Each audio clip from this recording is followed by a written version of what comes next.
Hello friends, सभी बच्चों को, सभी भाइयों को मेरी तरफ से हाथ जोड़ के राम राम। भाइयों, मैं जतिन बहुत आज आपके सामने एक बार फिर नई वीडियो के साथ उपस्थित हुआ हूँ। आज की हमारी वीडियो का जो विषय है वो है ये कि देवता को भोग देने के बाद भी वह मंजूर क्यों नहीं होता। वीडियो शुरू करने से पहले आप सभी को कहना चाहूँगा, वीडियो अगर अच्छी लगे तो वीडियो को प्लीज़ लाइक ज़रूर कीजिएगा और शेयर भी ज़रूर कीजिएगा और कमेंट करके मुझे अपने मत ज़रूर दीजिएगा आपको वीडियो कैसे लगी। जो हमारे चैनल पर भाई नए हैं वो चैनल को सब्सक्राइब जरूर कीजिएगा। तो आइए वीडियो को शुरू करते हैं और जानते हैं। कई बार ऐसा होता है कि हम देवताओं को सूअर, बकरे आदि कुछ भी दे लें और उनको देने के बाद भी वो देवता को मंजूर नहीं होता, और इस वजह से कुछ लोग परेशान होकर देवताओं को छोड़ देते हैं और सत्संग ले लेते हैं। उनका कहना यही होता है कि देवताओं को हमने सूअर भी दिए, सूअर के बच्चे भी दिए, हमने बकरे भी दिए, हमने मुर्गे भी दिए, मगर हमारे घर की परेशानी जू की तू रही, हमें कोई फ़ायदा नहीं हुआ।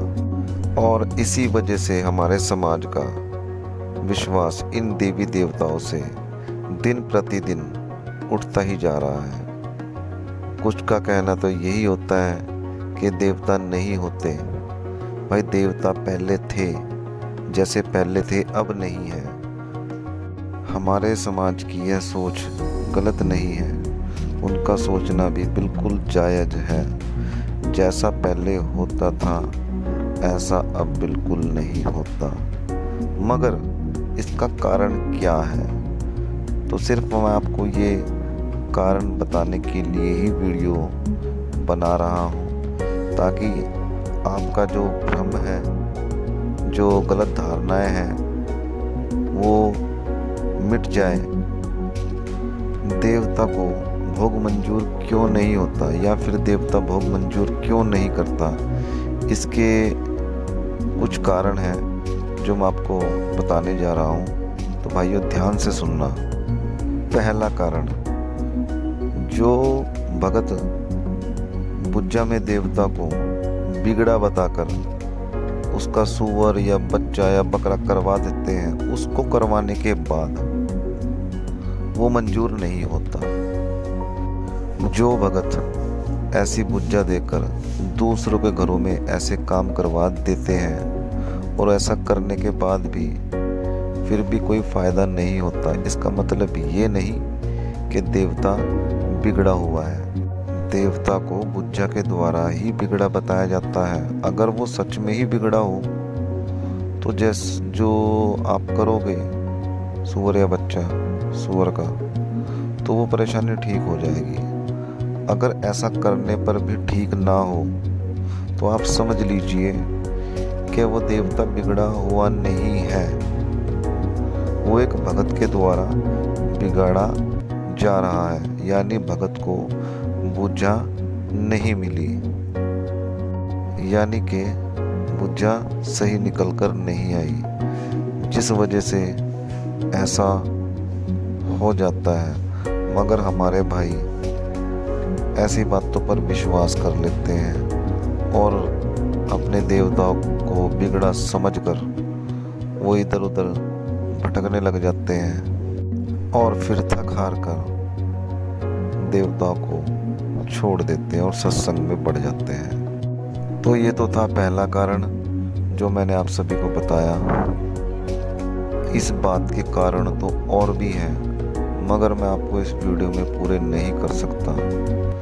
अगर मैं पूरे करने लगा तो वीडियो बहुत लंबी हो जाएगी, मगर मैं इसका आपको तोड़ दे सकता हूँ। इसका असल जो कारण है वो आपको बताऊँगा और उसका आपको तोड़ भी दूँगा कि ऐसा क्यों होता है। इस बात का सबसे बड़ा मेन कारण जो है वो एक लाइन है पूजने की, वो सही नहीं होती, जिस वजह से भी भोग मंजूर नहीं होता। और दूसरा कारण होता है गुरु। जो गुरु एक शिष्य को खिलाता है उसे रोग में ही खिला देता है। अब जब खेलने के बाद रोग भी है और देवता भी है, और फिर हम देवता को कुछ भोग देते हैं, प्रसाद देते हैं, फिर वो मंजूर किसको होगा, रोग को या देवता को? वो रोग को ही मंजूर होगा, इसलिए वो देवता को मंजूर नहीं होता। और इसी कारण की वजह से देवता को बिगड़ा हुआ बताया जाता है, मगर इस चीज़ को नहीं देखा जाता कि भाई ये भोग जो आप दे रहे हो कि वो मंजूर क्यों नहीं हुआ।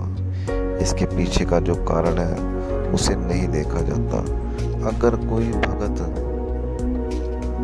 सही ढंग से निरोड़ करके डोली को खिला दे और नियम से देवी देवताओं को पूजन करवा दे, जिसकी जगह जहाँ है उसको वहीं दिलवा दे, और जिसका जो भोग है उसको वो दिलवा दे, तो भाई ऐसा कभी नहीं होगा। कोई भी देव भोग लेकर ये नहीं कहेगा कि ये मंजूर नहीं हुआ। भक्ताई के भी नियम होते हैं। अगर नियम से कोई काम करे और नियम से पूजन करे तो फिर ना तो देवता बिगड़ेगा और जो भोग दोगे वो भी मंजूर होगा। अगर नियम से भक्ताई नहीं करेंगे तो भाइयों फिर तो देवता भी बिगड़ा हुआ और डोली भी बिगड़ी हुई है। और फिर आप अपने देवता को जितने मर्जी सुअर दे दो, जितने मर्जी बकरे दे दो, जितने मर्जी मुर्गे दे दो, वो उस देवता को मंजूर नहीं होंगे। तो भाइयों इसी वजह से ये सब होता है। तो भाइयों इस भ्रम में से निकले।